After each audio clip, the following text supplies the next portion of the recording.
Hi అండి, ఎలా ఉన్నారు? ఈరోజు అమ్మవారికి ప్రసాదానికి పూర్ణ బూరెలు చేసుకుందాం. ఒక గ్లాస్ మినపప్పుకి గ్లాసున్నర బియ్యం నానబెట్టి గ్రైండర్ వేస్తున్నాను.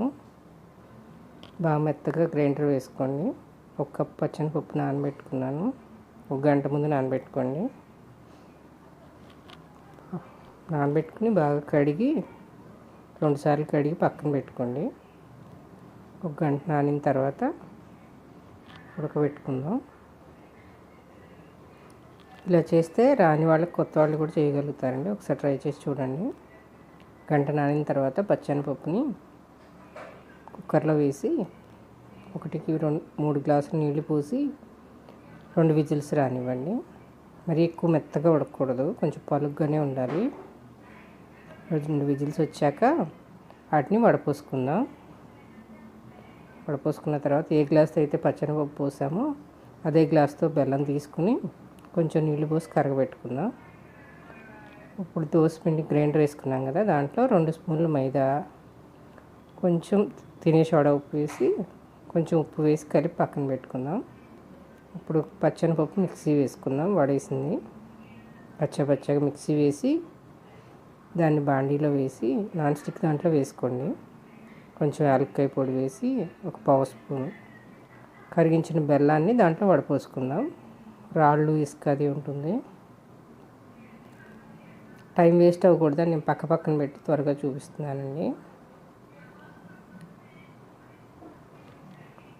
మొత్తాన్ని కలపండి.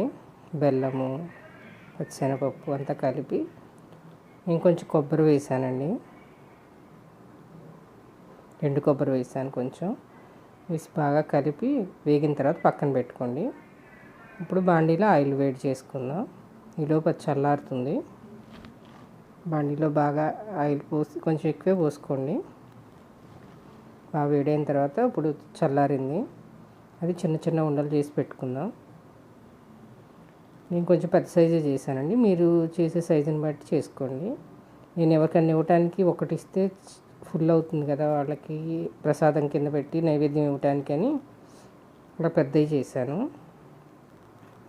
పిండిలో వేసి జాగ్రత్తగా ఆయిల్లో వేయండి. వేళ్ళు పడినాయి మాకండి, వేళ్ళు పడకుండా చూపిస్తున్నాను కదా, దాంట్లో ముంచి 2 వేళ్లతో పైకి లేపి జాగ్రత్తగా స్లోగా వేయండి.